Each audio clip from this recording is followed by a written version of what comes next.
Okay, welcome to video 3. In this one, we're going to look at the changing political and trading relationships with the wider world. In this instance, there's kind of a few key players. And we're also going to look at a little bit of theory on international aid. We're going to look at types of aid and the impacts of receiving aid. So to start off with, we're going to look at the history and a little run through of the history of Nigeria and the kind of key players who have been influential in shaping its history.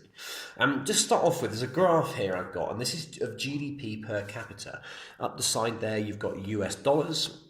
It starts in 1960 and it goes up to sort of 2016. Now, first thing to note is that Nigeria, up until 1960, was a colony of Great Britain. Great Britain had it as a colony for sort of quite a few years. Now, Great Britain used Nigeria and it used a lot of these Western African countries as massive sort of agricultural plantations. The climate is more suitable for growing palm oil, coffee, sugar, tea, in a way that the climate in the UK is not. So when Nigeria was colonised by the UK or by the British Empire, it was left to grow a lot of cash crops. Now, the issue with this is that although crops are being grown and being traded with the British Empire, all the money goes to the British Empire. The British Empire control the price of these crops, they control the people growing them, therefore the Nigerian people earn very little money. This sort of phase was characterised by a largely agrarian society, most people working in primary sort of industries, and there was very little development. Now in 1960, Nigeria gained independence from the British Empire. This is a similar time to a lot of other countries gaining independence. And you can see just how low the GDP per capita was. You know, we are literally talking very small amounts of money.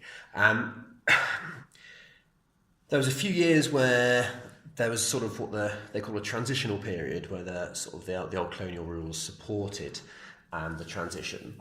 But then in 1967, civil war broke out as different factions within Nigeria fought for control. And in fact, from 1967 up until about the 1990s, there was almost continual fighting to take control of this country. And you can see on this graph the impact that had. You can really see negligible GDP growth between 1960 and 1990, which highlights how much civil war infighting can cause problems. So yeah, left to its own devices, there was a lot of civil war, a lot of problems. Over that time, there were various different governments, often tied to the military, and due to the lack of economic growth, what they did was they borrowed money to develop things.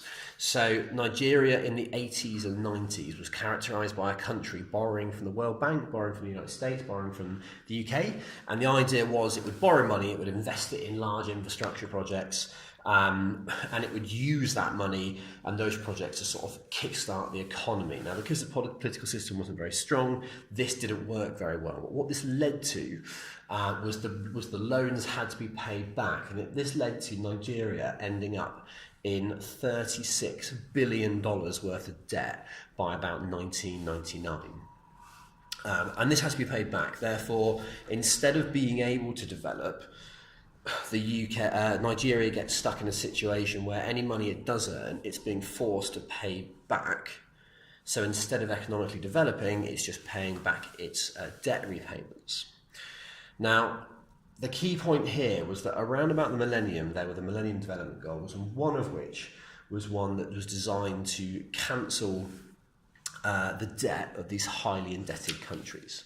So Nigeria had the majority of this $36 billion worth of debt cancelled. Now, it's worth noting, again, if we just look at the GDP per capita, so debt was cancelled round about here, and you can see how the GDP per capita started to rise. So one factor in the GDP rising in more recent times is the fact as the debt was cancelled, it wasn't being forced to pay back debt repayments, therefore it could use the money it's earning to reinvest in its infrastructure and its economy. Another really key reason why the GDP started to rise around here is that in 1999 they held the first parliamentary and presidential elections, and since then there have been increasingly democratic elections. The most recent ones were in 2015, and I think these were deemed fair by most international observers.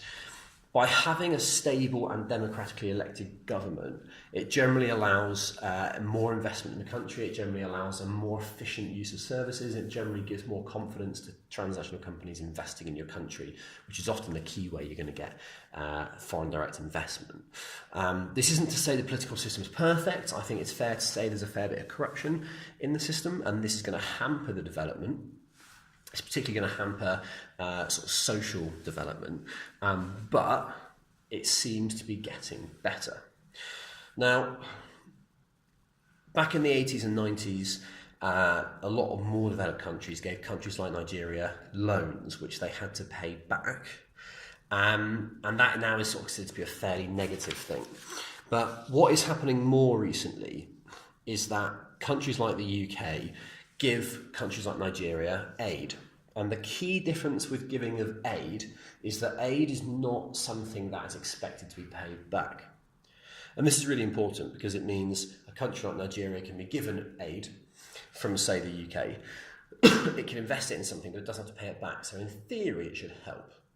So some of the things the UK gives as aid to Nigeria are things like mosquito nets, which are designed to stop the mosquitoes, which therefore stops the spread of malaria. But we do give, the UK government does give about £300 million worth of aid annually to Nigeria. And this, as you can see in the comments here, has quite a lot of, generated quite a lot of debate about whether we should be giving Nigeria as much money when perhaps the UK might benefit from that money, or given, it's a great quote here, Nigeria actually has 2 satellites in space, so should we be giving a country that can put satellites in space aid money? And that is one for sort of further debate. So that is kind of the way that the UK engages with Nigeria now. There's still trade going on. Palm oil is one of the main exports in the UK, still trades with Nigeria. It's one of Nigeria's key trading partners. Shell, the TNC, which we looked at in the last video, is also a key player, and that is a TNC that is loosely based in the UK, so you could argue that's significant. More recently, it should be noted that the Chinese have played a very significant role in Nigeria's recent development. The Chinese, as China grows, the Chinese government are increasingly investing in African countries, and they're developing infrastructure projects. So recently the Chinese have built a large port to allow container ships to land, which is going to encourage transnational companies, which is going to encourage investment. They've built a large hydroelectric power station and a dam, which is going to generate free, environmentally sustainable energy, which means people can use that to sort of develop industry. They've also built train networks, things like that. So the Chinese are investing loads of money in return for access to oil, access to raw materials, which is what the Chinese government desperately need in order to keep their economic growth going. Now, the Chinese partnerships are not aid. It's not a loan. It's simply just the Chinese are willing to invest in Nigeria in return for getting things in, such as raw materials. So it's a slightly different relationship, and arguably it's a much more beneficial relationship to both parties. So in terms of the wider political and trading relationships, I'd say the UK and China are some of the main players. The role of colonialism, aid, and more recently trade, I think, are all important things to have an understanding of. Now, the second part of this video is just touching on theories of different types of aid being given. And this is looking at types of aid and impacts on the receiving country. Now, this just gives you an overview of it. There's 2 ways that aid can be given initially. It's either given as a government, so in this instance it's called official developmental assistance.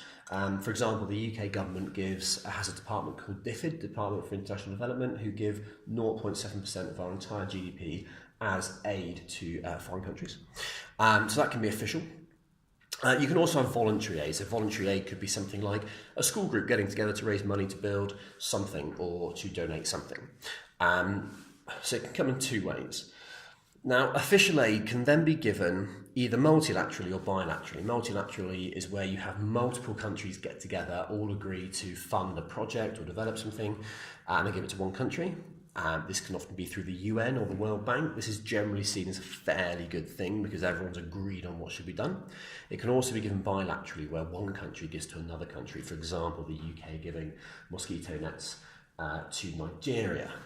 Bilateral aid is often seen as what we call tied aid. And although aid in theory doesn't need paying back, often what happens with bilateral aid is in return for the aid, the country giving it will demand something in return. So you could argue it's not the most altruistic of things. Aid can also be given short-term or long-term. So short-term could be things like disaster relief after an earthquake, such as the Haitian earthquake, or longer-term developmental, and that might be things like the mosquito net, which are trying to reduce spread of malaria, therefore improving social development indicators. Now, in terms of the impacts of aid, in theory, it should be improving quality of life, it should be improving social indicators, it should be perhaps improving the schools, it should be perhaps improving healthcare. So it should be quite directed in improving things. It could be keeping people alive after an earthquake or a typhoon, as we saw in the Philippines. So in theory, it brings benefits. It also doesn't need paying back, therefore, in theory, it's a better investment for that country. Be aware there's kind of two key issues with the giving of aid. Now, there's been huge amounts of aid given to many African countries over the years, as long as other countries across the world. And there's been a certain amount of debate that actually the giving of this aid hasn't led to the developmental benefits you'd expect. And one reason is because often these countries are corrupt, and often aid being given to corrupt people or perhaps military controllers doesn't necessarily reach the people it benefits. All it does is increase the power of the people who it's given to. Therefore, it could be argued that aid can often foster and support corrupt leaders, making them more powerful. The other problem is that aid can often lead to dependency. So if, for example, you're a farmer and the aid projects keep giving you rice, your incentive to go and grow rice yourself and actually set yourself up as a business is limited. And then if that aid then stops coming, you then perhaps don't have the resources to start doing your own farming. So often it leads to dependency on that aid, which is obviously not the objective of it. So in theory aid works, but in practice there are some issues with it. And you could argue that the way the Chinese are engaging with Nigeria is far more positive because it is a trade-based relationship. Just a couple of questions that I think might be likely in this instance.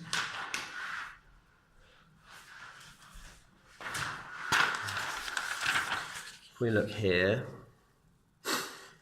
here's some questions you might get here, and certainly I'd be happy being able to answer these.